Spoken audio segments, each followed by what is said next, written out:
Okay, welcome ladies and gentlemen. Thank you so much for being here and being on time. My name's Paul Sims. I'm the chairman of IFA Pharma, just recently rebranded to Reuters Events.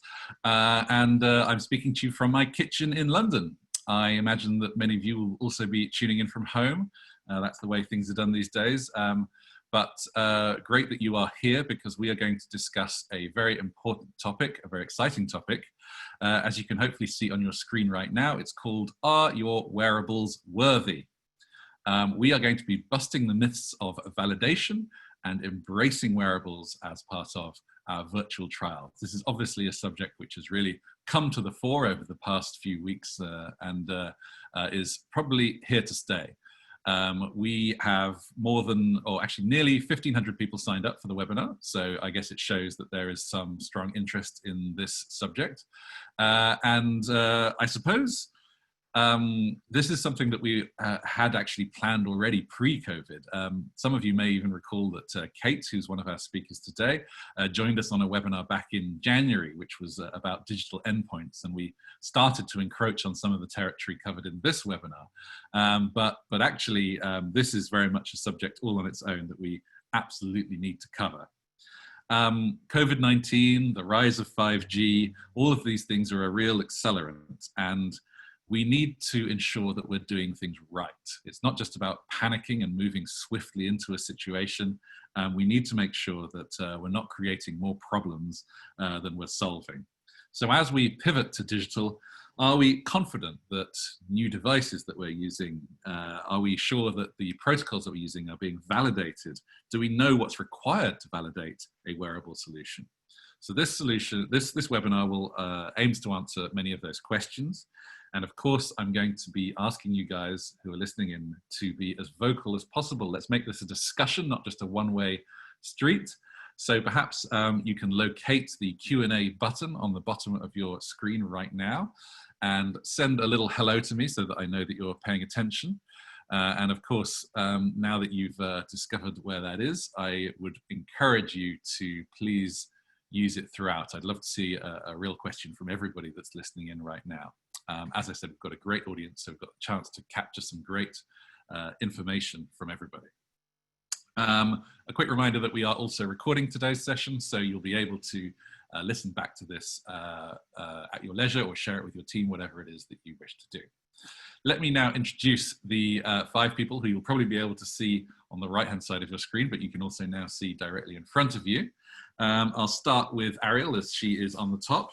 Ariel is at Takeda. She's a subject matter expert in measuring human movement using wearables, and she actually oversees the strategy, assessment, and deployment of digital devices in clinical studies and related activities across the organization. She advises clinical teams on the selection of devices, conducts due diligence, develops digital sensor implementation protocols, risk mitigation strategies, and actually before Takeda, she was a senior clinical data scientist at Biogen, where she worked in Parkinson's disease. And before that, she was an algorithm team lead at MC10 Inc. and worked as a senior research scientist at VivoSense. So obviously, Ariel, you've been in the weeds, and it's fantastic to have you here today with us. To your right of Ariel, you will see Jeremy. Jeremy is the recently made CEO of ActiGraph. He's actually been with ActiGraph since 2004, since its inception, but has been CEO only since early June. So congratulations, obviously, Jeremy, on that, but also congratulations on creating a great organization. If you're not familiar with an ActiGraph, it provides high-resolution digital data that really can be used to explain, influence, and predict human health outcomes. And obviously, he and his team take a very holistic approach to doing that. In fact, they describe themselves much more as a data company than a wearables company. Jeremy, obviously, massively grateful that you are here. You were, by the way, president and COO for a few years before this, so obviously great pedigree, so thank you. I would like to go to the left now, which is Kate. Kate is the person who I mentioned was back by popular demand after she spoke earlier this year. She's the lead scientist at VivoSense, and she has really a long-term career goal, which is to identify effective lifestyle therapies and successfully target the overweight and obesity related comorbidities in high-risk groups, and really change the way in which we treat obesity across the world, and to do so through understanding physical behavior, sedentary behavior, sleep, chronic disease, how all of these things influence the lifestyle. And it's great to hear about this mission. And already you know that if you were here on the last webinar, Kate knows a lot about this subject. A particular special thanks actually to Jeremy and Kate, because without them this webinar wouldn't even be happening. They've been excellent partners in making sure this happens. I'd like to introduce then two people who work, sorry, I'd like to introduce Abby, two people, who is the VP and lead for applied technology innovation at Novartis now. Abby will probably say that he's not a specifics wearables devotee. It's not the sole focus of your work, but you have been really instrumental in incubating and scaling digital and new tech across the entire pharma value chain to improve patients' lives for a number of years now. And you actually lead technology strategy and architecture for foundational enabling of the technology stack at Novartis. So really exciting role. You're a healthcare business leader and a serial entrepreneur. You're passionate in doing exactly what I just said, scaling that innovation. You're also a co-founder and board member at Health Hacking Lab. So absolutely fantastic to have. I think you can probably tell it's hard to imagine a better group of people for this particular subject. And I'd like to just hand over now to Jeremy and then Kate, who are going to take us through a little bit of scene setting information, a few slides for you. And I think that will begin the conversation. So thank you to everyone on the panel. Jeremy, over to you. Thank you, Paul. And I'll just share my screen if the panelists can just confirm that they can see that. We can. Excellent. Great. Well, thank you, Paul, and thank you everybody who got up early on the West Coast and stayed up late on the side of Europe there to enjoy this webinar with us. It's been an honor to spend a little bit of time with Kate, Ariel, and Abby in preparation for this. And it's an important topic, and we have an opportunity to talk about a few topics here today that I think are going to generate a lot of good discussion. So let's get right into it. Just briefly, the high-level overview here. We've done the introductions, but I want to talk just for a moment about the momentum around wearables and clinical trials, and specifically around the risk of what we might encounter there if we don't think about this in the right lens. And then kind of the center point of this presentation will be discussion around validating those endpoints in the endpoint development. And then we've got just a really short case study on this best 6-minute effort that we're excited to announce that VivoSense and Kate and their team have helped put together this new digital biomarker that we're excited to talk about today. So to the momentum point here, I just want to bring to the forefront the fact that there is a lot of momentum right now in digital health. We are grateful for all these organizations on the screen. We are a member of the Digital Medicine Society. If you're not a member of that, I think you can pause the webinar and go sign up right now. But this is a great group whose mission is to really bridge the gap between the healthcare and the technology communities. As a technology provider, it's pretty clear that there's a lot that we don't understand fully around the healthcare side, around the clinical trial side, and sponsors and CROs and their needs. This group is really aimed at trying to bring us together to understand the processes there. And they generated a lot of great literature that we'll reference today. FDA, I'm so pleased to see the work that they've done to help streamline a lot of the digital health products that are coming out now. And I think I just put a link on the slides here just to indicate that they've done a lot to bring resources in, to bring people in, to produce recommendations and where their thoughts are, and be public with those, especially during this COVID stuff that's happening. And so very grateful for them. And then of course, the Clinical Trials Transformation Initiative has done such a great job of producing a lot of useful tools for the industry, and just have really helped move the direction and create a lot of momentum. And then we're seeing some landscape momentum around COVID. This survey from Informa that I found just a few days ago indicates, as we can assume, we're gonna see a jump in hybrid trials, virtual trials, and trials that are being executed remotely with less patients coming into the clinic. And so I want to point this out because I think it's important that we think about it in the right way. if we're going to deploy wearables, and I think we've been talking about this for a long time, we're beginning to see it ramp up. But as we move into that, as new sponsors move into that, new biopharmas move into that, what is the right way to do this? How do we validate an endpoint properly? What are the risks if we don't get it right? What's at stake? I put together just this brief slide. These are some of our thoughts collectively on what might be at stake. If we get our logistics issues not set just right, or if we have a misunderstanding around data formats, we see this often. That can result in delays in study start. It can result in a failed user acceptance test, maybe even poor training. And then at the end of the study, the database lock can be delayed if we don't have the data formatted correctly or we're not getting it as we expect. Inaccurate results, and that's just pointing to the inaccuracy or the lack of validity in the measures. It's really what we're talking about today. Poor compliance if we don't think about deploying the wearable in the right way, and if we don't plan our protocol properly, especially, we can expect that we might have some poor compliance where patients don't wear the product like they're supposed to, batteries fail before they're supposed to. Loss of credibility. Nothing breaks my heart more than a teammate at a sponsor that has put trust in me to put a wearable into the trial, and then it fails, and they themselves lose credibility because they went to bat for that particular technology. And then, of course, the risk of no ROI. And this last point, I don't need to read to you guys, but if data can't be reused in the future, or there's no data asset plan, then we're doing ourselves a disservice. And we really should think about how to make this data very valuable. But today we're going to really focus on the second one, that's inaccurate results, and looking at sensor variability, and we're going to actually look at that in a little bit more detail. But ultimately, I want to remind us, because I think we forget this, that patients are ultimately at stake. If we don't think about these things the right way, and if we don't plan appropriately, and if we don't think about the end, we're doing a disservice to our patients. This slide is just a reminder around operationalizing wearables in clinical trials. I think our idea of a wearable as an industry is a device that we put on us, but there's actually a lot more to it, right? There's how do we get ready for the actual wearable? Is it fit for the use we've intended? Are we thinking through the security and privacy requirements? Are we planning properly for the logistics, and on and on? One of those that gets taken for granted is the site and patient training.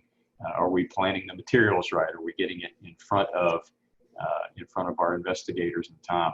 Protocol-specific validation. Are we taking our protocol and looking at each piece of that in the schedule and thinking through how is the endpoint going to respond to that? I just summarized some top challenges that we observe in the studies that we work in at the bottom here.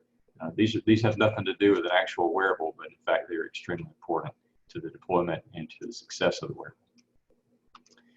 So we want to dig just a little bit deeper today, and I think we tried to, at the outset, set the bar around, hey, there's a lot of talk around wearables, there's a lot of discussion and a lot of momentum, as we've said, and we see a lot of webinars and discussions that are a little bit surface level around the concept of wearables in clinical trials. So we want to go just a little deeper today, and Kate's going to help us do that, as is Ariel, who helped us specifically with some content here. But we want to look at how we derive these endpoints. We want to look at the difference between verification, analytical validation, and clinical validation. We're going to talk about those in particular. We want to demonstrate this new digital biomarker that I mentioned at the intro there. And then I want to provide you guys with some relevant reading material that you can look at after the webinar.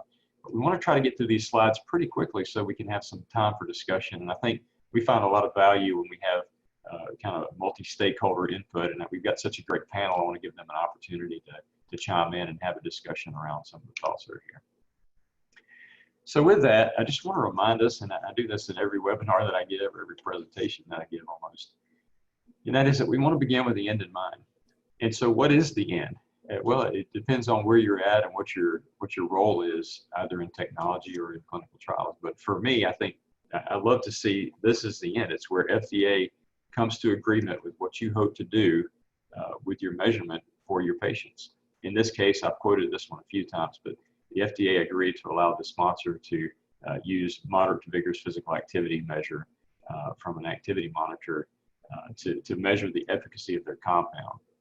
And there are several of these examples out there. But ultimately, the original endpoint for this particular study was not an activity measure. It was more of a subjective measure. And so what does this mean? This means that we have a lot more clarity around the patient's response to the compound. And so that's the end. So how do we back up and think through the proper planning to get us to this end goal? And I want to go through that a little bit with you today. This slide is sort of expanding on that previous slide around begin with the end in mind. It's begin with the expectations in mind. If we expect to receive approval from EMA or from FDA, then we should think through what do they expect to receive from the sponsor in preparation for that. This great paper that was released in November of last year by CTTI just points out that the information that we're going to provide to the FDA, it should take on kind of three aspects. One is the endpoint itself and the evaluation of it. How do we decide that it was applicable? And then the supporting material for the claim or for that endpoint. And then also any statistical analysis planning or any statistical parameters that went into that. So in the context of what we're talking about today with a wearable, the endpoint and the supporting material we can think of as the evidence. This is the evidence around supporting the verification and the validation of that technology and the algorithm that might go with the data collection. And so to segue off of that, the statistical analysis plan could include any of the analysis parameters that went into extracting meaning from that endpoint.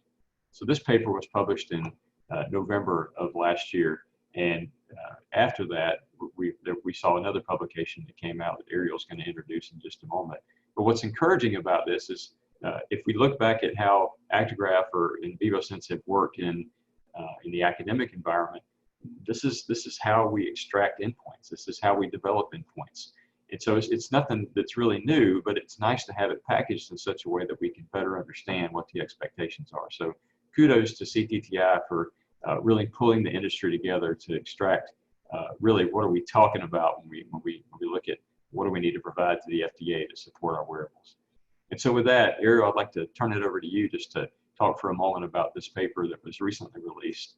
They call it the V3 paper in the journal Nature, if you want to introduce this for us. Sure. So people started to realize within the field that there was this concept of software VMV, right? Everyone said, oh, we need to do software VMV, we need to do VMV, but the V and the V were starting to get a little confused. You know, it was getting used interchangeably, this verification and validation framework.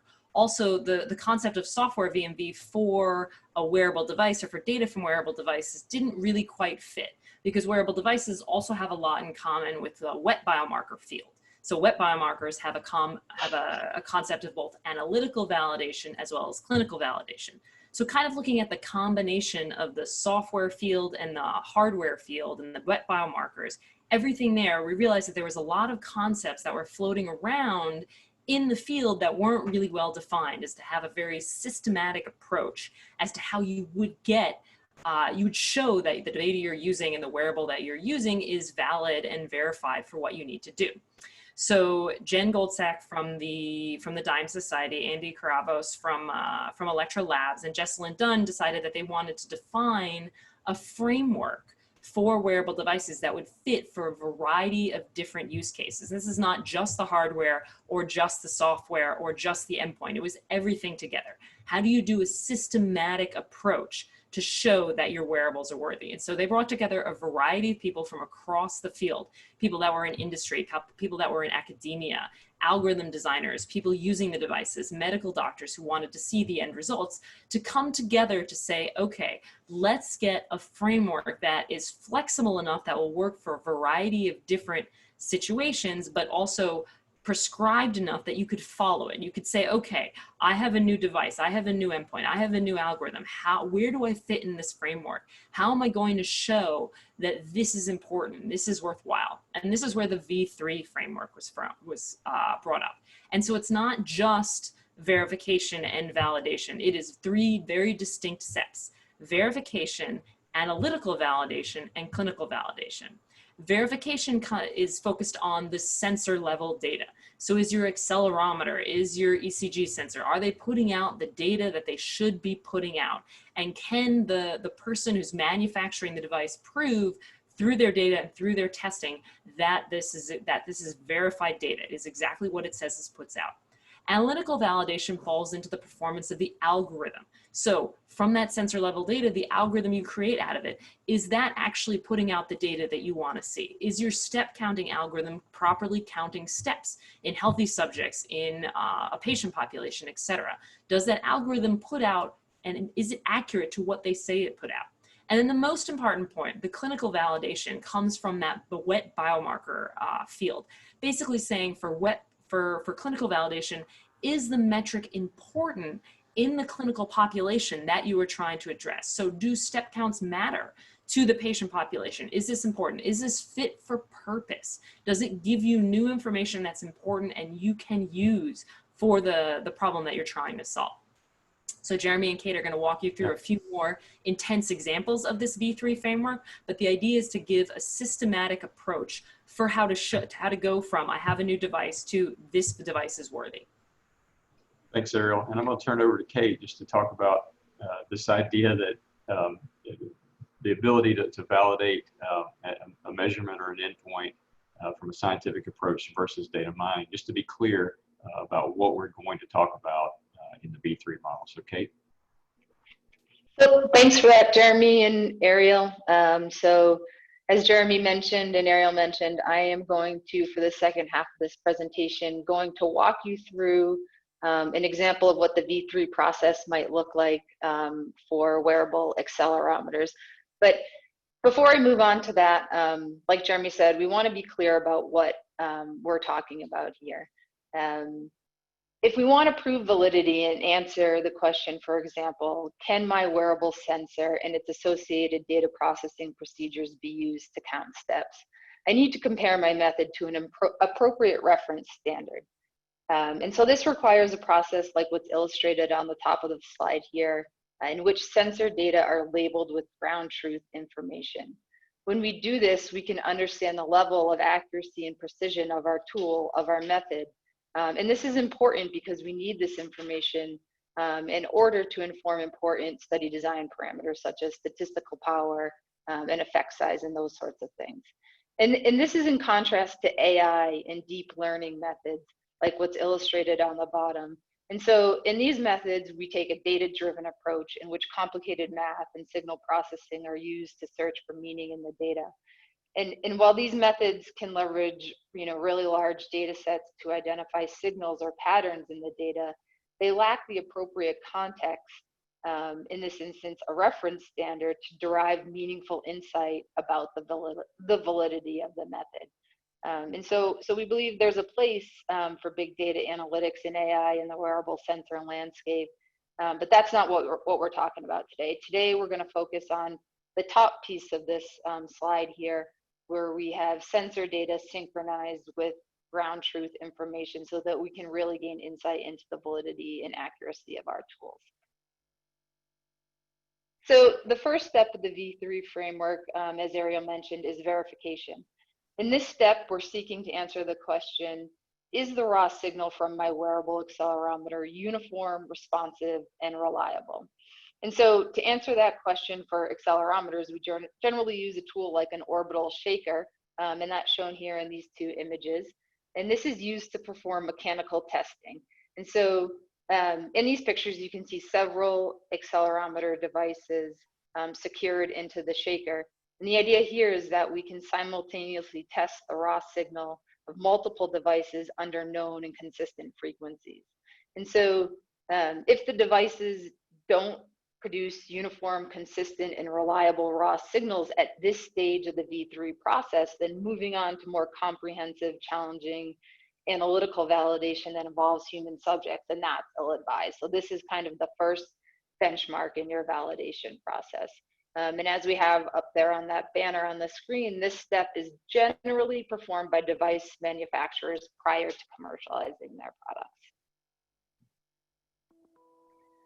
And so the second step in the V3 framework is analytical validation.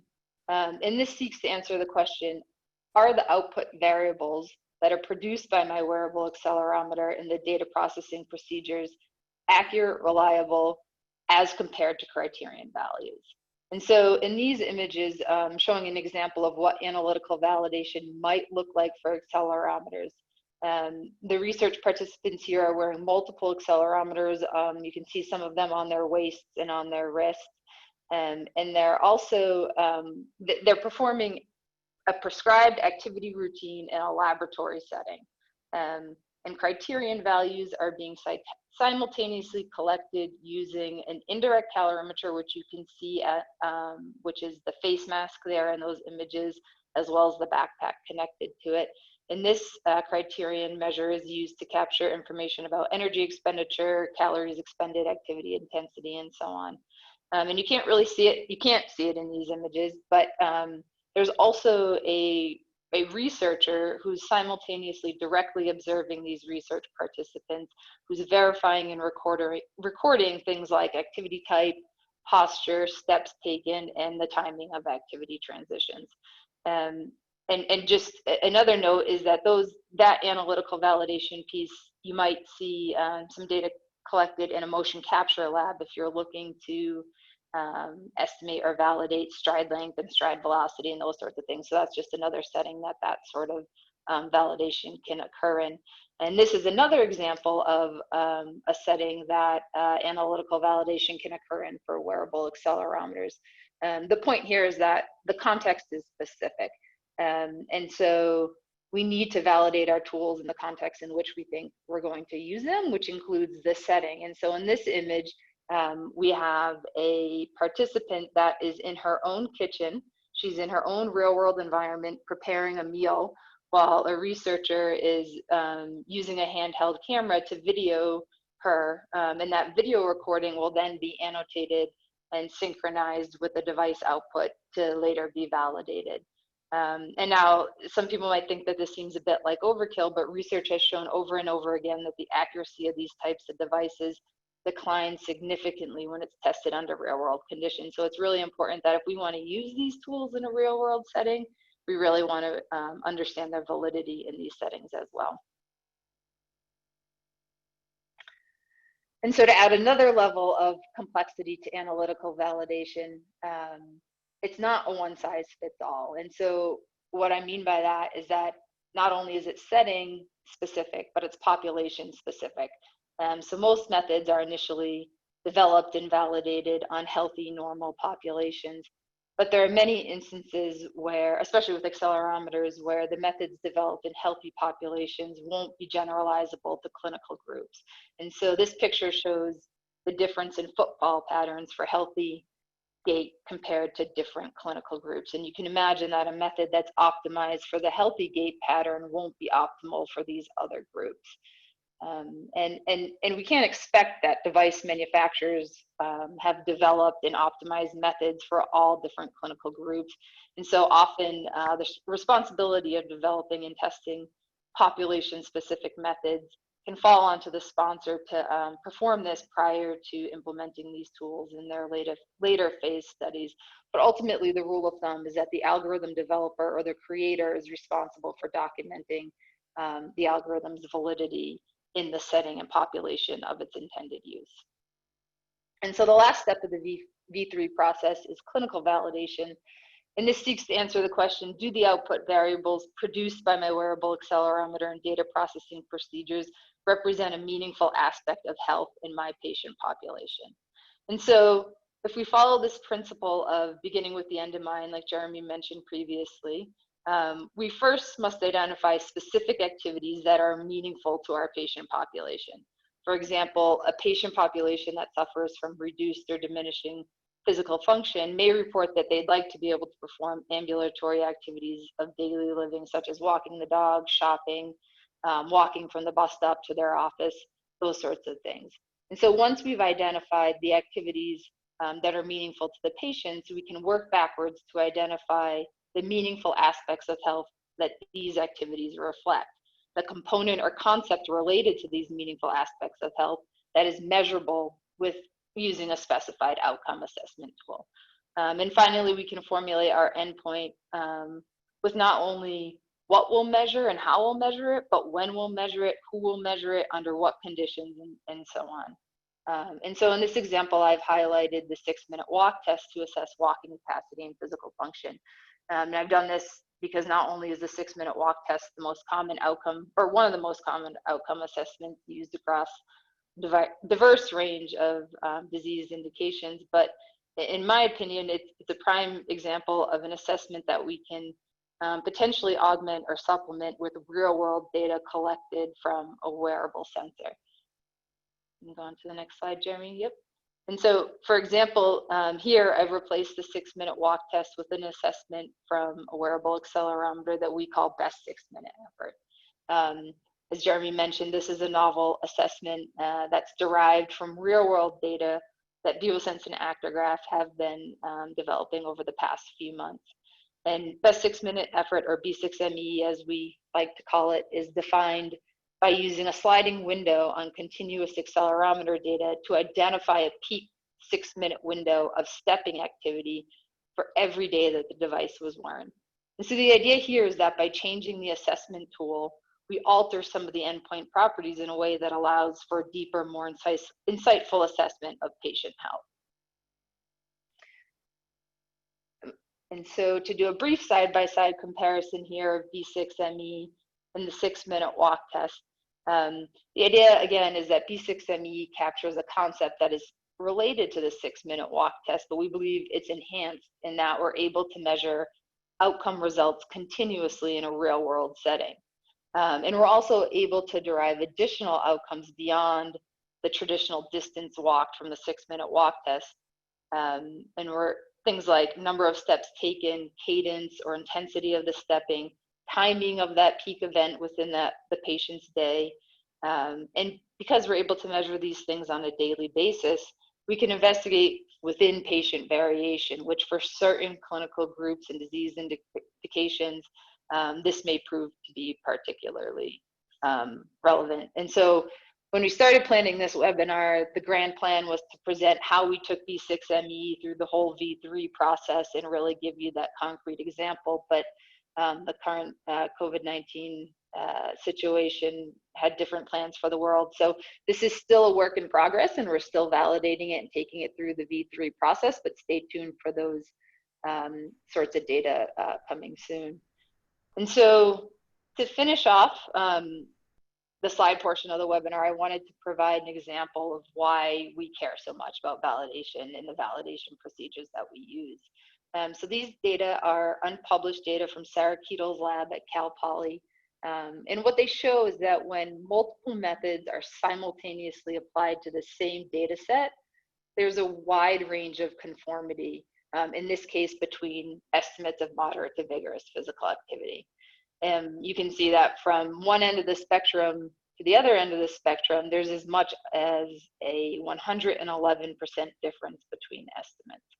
And so to bring it back to this question of what's at stake, when we get it wrong, when we estimate different outcomes using different methods across different devices, attachment sites, and processing methods, this leads to a great deal of confusion in the literature. It leads to poor science and ultimately bad patient outcomes.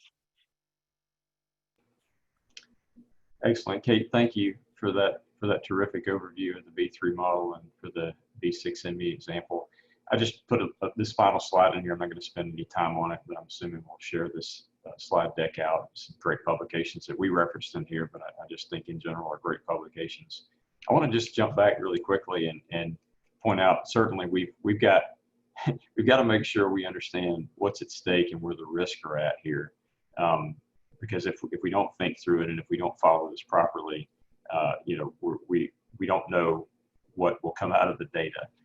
But I also want to point out that it's really worth it because in this biomarker example that we're talking about with B6ME, I'm reminded of Dr. Ray Dorsey. He's given his presentation a few times where he shows this light, the street lamp light, and he says, look, most of what we don't understand about patient behaviors, they just don't happen in a clinic. They happen in the home, and we now have the ability to have insight into some of those behaviors. And with this particular example, I'm excited to look at the number of opportunities to gather data here just in real time and daily, have visibility on some of these endpoints. And it's exciting. I think it's worthwhile. Yes, it's hard. And I'd love to hear from you on the challenges you've run into at Novartis around the difficulty of doing this. But in general, it's just an exciting time for me. So, that's sort of the end of our presentation there. And Paul, I'll take it back to you for questions or to the panel for any comments they might have here. Thank you. Thank you so much to Jeremy, Kate, and Ariel. That was really very interesting indeed. I certainly learned a lot myself and gave us really a huge sense of what's important. Got a lot of people who have been asking about the slides. I think clearly people are finding a lot of value there, guys, which is great. Yes, we are going to, well, we're going to send out a full recording of this webinar a few days after we finish. But we'll also, as Jeremy said, we can also send those slides if you wish, and we'll probably be able to send those quite quickly. So yes, absolutely.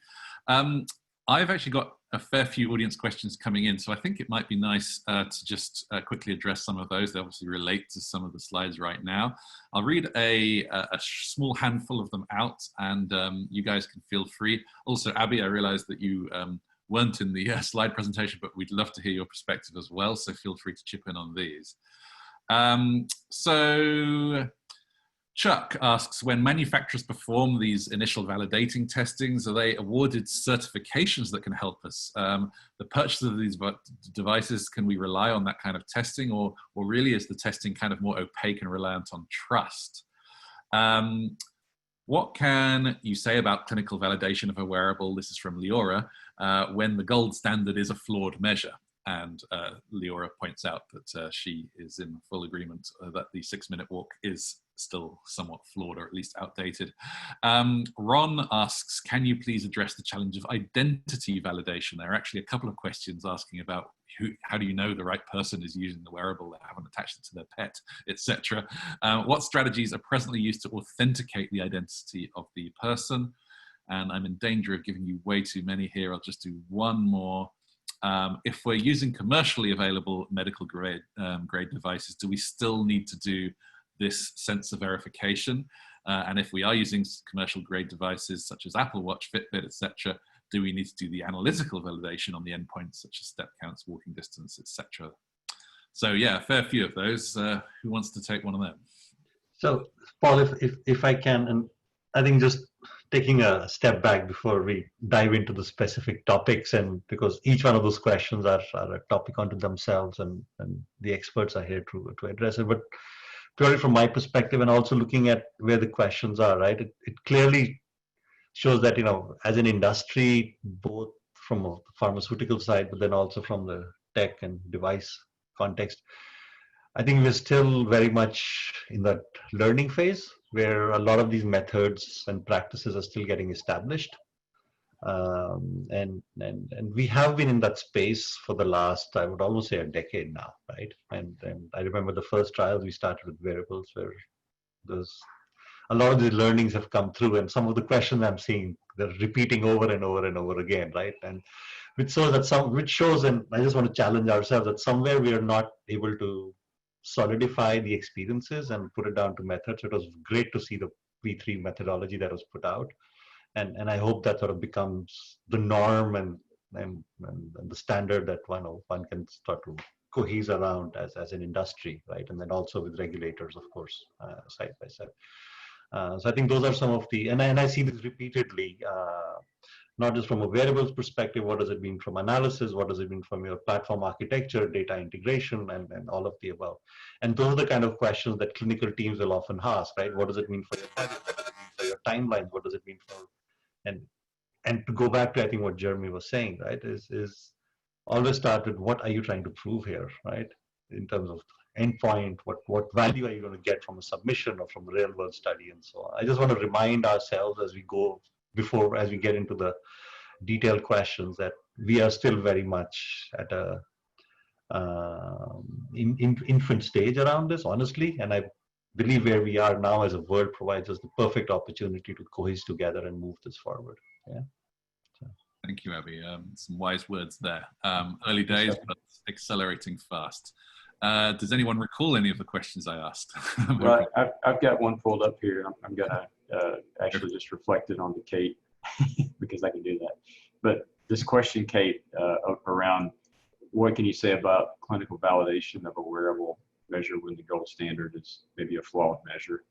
And so I thought this was a great slide that we put together. You put together around beginning with the end in mind. And sure, you know, the available outcome assessment may not be the best, but it still goes back to the same question, right? So you want to maybe speak to that?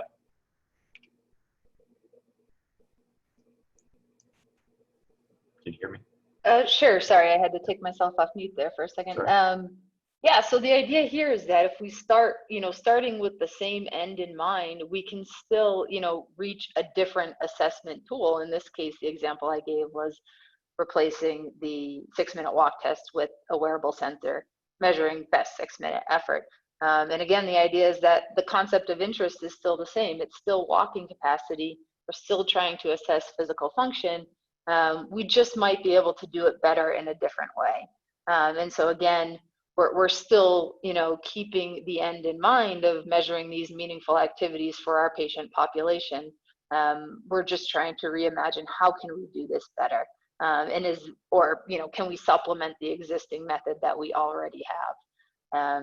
And you know, I think that wearable sensors in this particular example, the idea of being able to collect data continuously every day the person is wearing the device really provides an added benefit of being able to look at within patient variation and how does that disease manifest in the patient on a daily basis, as opposed to just two simple, or maybe more than two, but sometimes just two pre and post a drug intervention snapshot assessment of what is their physical functioning. Right, and then maybe you or Ariel on this question, it's just looking at, as we look at activity as an objective measure, it says, you know, but it's influenced by motivation or perception of ability. Thinking of COPD patients, how can you tease this out in a clinical setting? And I think Mary asked that question on the chat here. And so the idea behind what this digital biomarker example is exactly that, right? We've got daily variation that we are seeing, and so motivation, sure, you might have some spurious things that happen. And even on a clinic visit, that might be a really good day for that person. But if we've got a swath of data to look at, Kate or Ariel, does that help us sort of tease out the motivation aspect of what might impact the endpoint? Yeah, well, I think what you're looking at here is your concept of interest is this walking capacity. So what you're really saying is, what is the best way to measure this concept of interest, walking capacity? And the standard way of doing it before we had continuous wearables was 6-minute walk test, right? Because we didn't have anything else that could measure walking capacity. We needed a defined, discrete endpoint that we could measure quickly in a lab that would give us an estimate of the patient's walking capacity. Now we have a lot better ways of not better, but we have a lot different, newer ways of measuring walking capacity. We can do walking capacity throughout the day. We can do the best, you know, the 95th percentile walking capacity. We can slice and dice the data to give different forms of walking capacity. So the question is how to come up with an outcome assessment that estimates walking capacity, right? So it's not necessarily I want to replace the 6-minute walk test or I want to perfectly emulate it. It's the 6-minute walk test is designed to estimate walking capacity. What else can we do to estimate walking capacity? So in that case, something like the 6-minute best effort, this is an estimate that's saying, okay, let's take their natural variation in how hard they walk, you know, and see what that variation is, see how much that changes over time, see the maximum of it, etc. So the really important thing to remember is we're always trying to estimate this concept of interest of walking capacity. And now we have new and exciting ways to measure it that can give us additional data that may be more accurate because we're measuring the patients in the real world when we do it.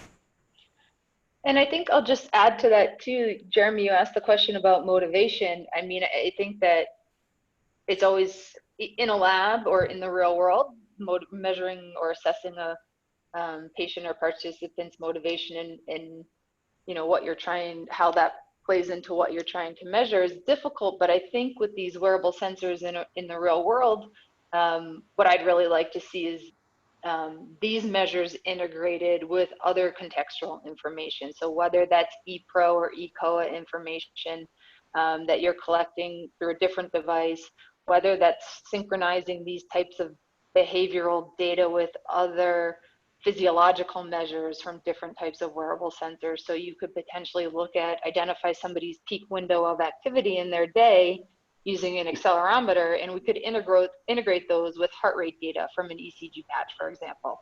And we can look at, during their best 6-minute effort over the course of this drug trial, how did their heart rate during that peak effort change or not change, or whatever it might be. So I think adding additional contextual information, Yes. whether it's pro data or other objective sensor data, I think will be really important moving forward. Yeah, I heard this example recently about a sleep measure, and of course there are a lot of sleep endpoints, and I don't want to just generalize a sleep measure, but how do we know when the patient woke up that what was going on there? I mean, they could just go to the restroom, but they had nothing to do with the treatment, and so a pro measure can help there, right? You get the context of, well, we noticed that you had 3 awakenings last night because the wearable told us so. Can you add some context to that? So it's kind of a two-pronged approach. I don't want the audience to think that, hey, this we've got one endpoint that's going to save the world here. There's multiple pieces that come into this. We're just talking specifically about broadening the approach of the endpoint to make it more of a real-world measure. So that's an excellent point around context. Okay, Paul, should we go into some of the poll questions, or should we wait? I'm just wondering whether or not anyone could take 1 or 2 more of the ones I mentioned. For example, the commercial grade thing and validation. Yeah, I can take the, so I do want to address the commercial versus medical grade, because first of all, I want to start out, I think that's a bit of an artificial distinction. And I think it has more to do with the manufacturer of the device rather than the actual output of the device. So Apple Watch is one of the big ones that people like to use. And Jesslyn Dunn, who is on the V3 paper, just published a major paper showing that in terms of accuracy of core ECG measurements, the Apple Watch actually came out as the best. The consumer devices were actually better than the medical grade devices in measuring ECG. Part of that probably has to do with the much larger user base than the medical grade ones, as those do tend to be specific. So someone asked, should we do the V3 framework if it's a consumer device, and do we not have to do it if it's a medical grade device? I think that the answer is you have to do it all the time unless it's already been done for what you need, like the patient population, the specific use case, et cetera. Because medical grade mainly means that, number one, it usually means the raw data is available. In a consumer grade device, the data may or may not be available, but really what it means is that they've gone through the FDA 510K approval process, which, while is very useful for showing that the data is accurate and the data is meets the endpoints, it's not sufficient. Apple Watch has gone through a lot of validation, but because of the fact that they're part of Apple, they're not going to go through the traditional 510K approval process that a lot of the other devices will, but that doesn't mean they're not putting out good data. So I want to give a shout out, especially to the Apple Watch team, if any of you are watching, because you guys do a lot of great work, but you don't get to publish on it as much because you're not as open as some of the other companies. So I think that when you're using any device, you need to look to say, has this device been gone through analytical validation and clinical validation specifically for my use case? Not that, oh, it's just 510K approved, it's good, or it's not 510K approved, I can't use it. It's really saying, what has the algorithm done? What has been shown about the algorithm? Is it already shown to be accurate? Has it been put up against a gold standard? Has that analytical validation been done? And the answers to that, yes or no, will determine whether or not you need to go on to do additional validation. A lot of times analytical validation will also be done, will have been done by the manufacturer, and it's the clinical validation part that really needs to be done by the sponsor. Jeremy, do you want to take this coming from the medical grade point? Yeah, we get this question all the time. Why can't I use one versus the other? And it really depends on the application, right? I mean, sometimes we'll get a call, and I'm happy to recommend that they use a consumer device, just simply because what they're trying to accomplish is sort of a general, general swath of activity levels, and that's fine. I think, in this webinar, what we're attempting to do is just point out the rigor that needs to go into supporting a claim. I mean, if I'm going to submit this as data, and I'm going to say, hey, this is something that we believe is an effective either replacement for an existing endpoint or provides statistically significant information and data behind supporting evidence for my claim, then I need to be able to back it all the way up. And I didn't want to get into this necessarily in this webinar, but at ActiGraph, we believe deeply in the high resolution raw data at the most unadulterated level. because at the end of the day, even at the sensor level, I care deeply about whether or not that sensor collected the data in the right way. There are flaws that happen in signal processing and in how we sample the data. And so that's why we really let the wearable itself do very little other than capture that raw data. And so, yeah, again, it depends on the application, and I hope that's sort of a segue out of what you were saying there. So just on that, because this one keeps coming, right? And just want to echo what Jeremy and Ariel said, right? And the way I think about it, are you going to use it for primary endpoint, secondary point, for exploratory endpoint, right? And that clearly defines your latitude. And then your focus on the integrity of the data so that you can withstand scrutiny within your own stats teams, and then afterwards, for whether you have confidence in it, right? And that drives the decision. And invariably it turns out, yeah, we need to have all those validation steps in place, which definitely comes with, if it's medical grade or not. So it's just that it's hard, Abby, right? I mean, it's difficult to do what we're talking about on the presentation here. And yep. do you run into that? I mean, how do you deal with that? What do your clinical teams say? Is it polarizing? They either love it or hate it. How do you deal with that? Yeah, it definitely is polarizing. There are folks who absolutely love it and are all for it, and then there are those who are like, yeah, but then I can get the same results faster at a lower cost point, so why should I go through this? But then there are certain measurements and certain endpoints that we want to establish, which can only be collected via a device, right? And I think, again, it comes down to that, what you're trying to collect here. Are there other alternative means? And if not, then it's worth going through all those efforts, right? So. Right. Okay, guys. I would very much like to ask the audience to take part in a couple of poll questions. Normally we ask this throughout, but I think the conversation's been so good we haven't needed to as yet. So we can carry on talking but let's put a couple of questions for the audience in the background. So this is kind of a very general question. What would you say is the greatest barrier towards more adoption of wearables in your studies? And I've given you 6 different options. We've obviously just talked in quite a lot of detail about validation. I would say that probably fits into the third item on this list, lack of capabilities or experience. But of course, the other factors are there as well. So please do give that an answer if you can, and then we can see the results straight away. Whilst people are answering that, I'm just going to read out a couple more audience questions as well.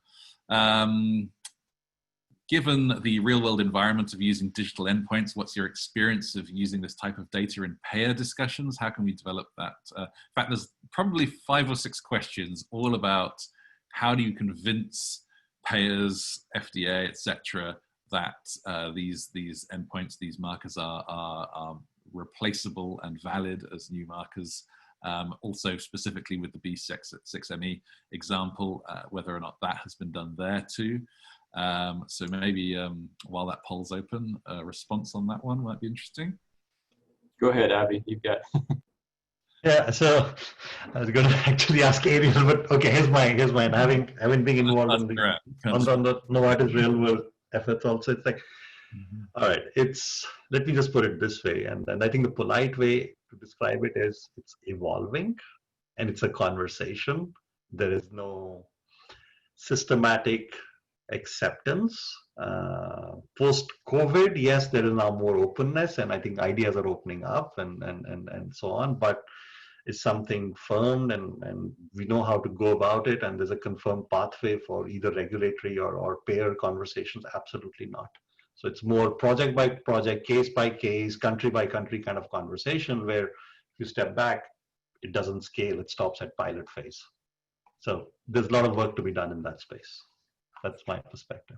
So I think it's important to remember when you're talking about regulators and the regulatory bodies, they're scientists, they're people, right? You know, it's not that they're, oh, nothing is new, I never want to go into there. They want to see the data. They're naturally going to be skeptical because their decisions carry so much weight. But what you need to do when you go to them is you have to say, this is the data, right? This is the data we've shown. This is the data we've done. This is the work we've done. These are the work across companies. So a lot of major pharma companies are now going to the regulatory bodies as consortiums to basically say, we're all getting together and we're doing this collaboratively and we're looking for this data together and we're all running studies on this. And we all believe that this is the way we need to go forward. And so that kind of cross-company collaboration has really been helpful in moving the needle with the regulatory bodies, because they're looking for consensus from the field. You know, they're looking for that data, they're looking for the guidance. They want to say, hey, help us move into there, help us make the right decision. You know, that's what they're really looking for, is like, don't make the wrong decision. Ariel, is it fair to say that what we've just talked about around clinical validation is a process that will help support that? I mean, absolutely, yeah, and that's what they're looking for, right? They don't want to say, oh, this is the new fancy thing, just put it in there. They want to see, does this thing you're proposing have actual meaning to patients? Does it help patients feel, function? Does it help give them a better quality of life? You know, the FDA is extremely focused on the patient experience and how is this going to be affecting the patients. And so when you come to them, you have to make sure that you say, this is the data and this is how it affects the patients, why it's important to the patients, why it measures better what the patients care about, that kind of thing. Right. But I think the consortium model is really the best way to go together with the FDA. And that's really where a lot of the pharma companies are going now.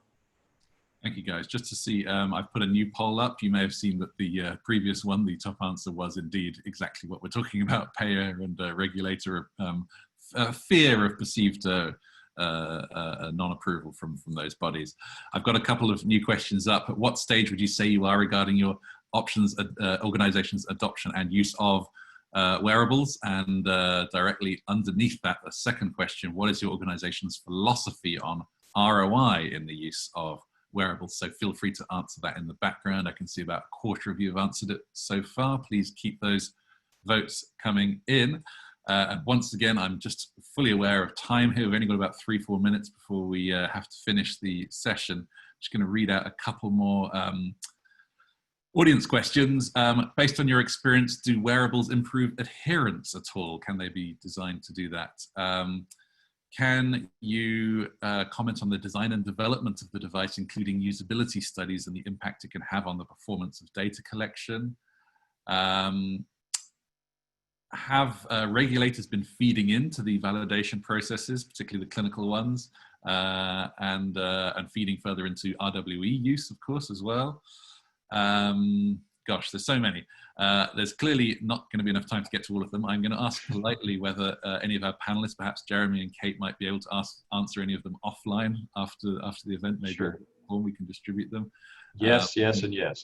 Good. Okay, good. So keep those questions coming in. They will be looked at, even if we don't have a chance to cover them now. So just, Paul, just if I can, again, just from the practicalities of some of these things, right? I mean, the whole patient experience, and I think one of the slides had this, right, is, and again, it's like one of those silly war stories from way back. Oh, a cool device, can we use it? Yeah, but it's very hard to clasp the band on, right? Because the patients have issues with their fingers and movement, and there's no way that data is going to get transmitted. What happens 2 days into the study? It's lying on the couch, data stops coming in. Another practical challenge, things like those, so that user experience from the get-go, when you do your device selection to how you try it on actual real population, is very, very essential. And even if you want to do technical studies before you go in, which means all the protocol design and the planning and the logistics to even support that user experiencing is essential. You need to have those kind of things factored in before you go to a larger population. And then again, not to devices, yes, but at the end of the day, they're about collecting data. And if your data management is not lined up and skewed properly with the rest of your data collection, you can forget anything that you're doing with the wearables, right? And I think we often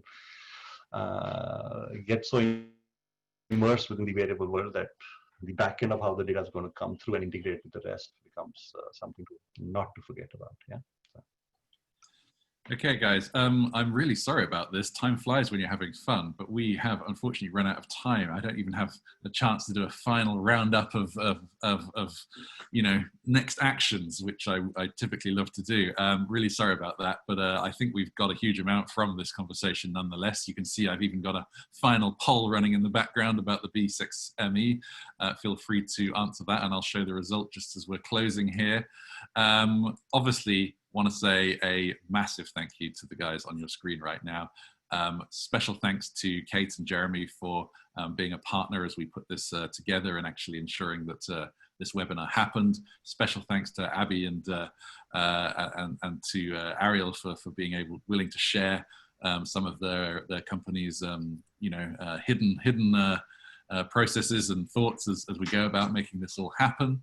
And obviously massive thanks to all of you for being here and being a really active audience. I think I've got about 100 questions here that are unanswered. I'll probably tell Jeremy and Kate not to answer every single one of them. That might actually be impossible. But obviously, massive thank you to all of you as well. A quick final word that there's a couple of events happening later in the year, or one of them in September. That's the European version. One of them in December. That's the American version. Obviously, you can have a look at some of the names that we've got signed up for those events. Do come along if you can. We'll be obviously sharing more information about those. Once again, massive thank you. I'll do the final thing, which is to share close that poll and share the results. In fact, it's not giving me the button. There it is. Okay, share the results. Yes, for all the reasons above, taking more than 50% of the votes and only 11% on the not likely. So I think you've definitely inspired people, guys, here with what you've said. That's definitely true. And a slight bias towards understanding how patients function in their real world environment behind the reasoning. Guys, really appreciate your time. Thank you ever so much. We will share the recording. Any suggestions, questions, ideas, send them through to us. We will definitely listen for future sessions, and I wish you the very best for the rest of your day, and of course stay safe in these times. We'll speak to you again soon. Thank you, everyone.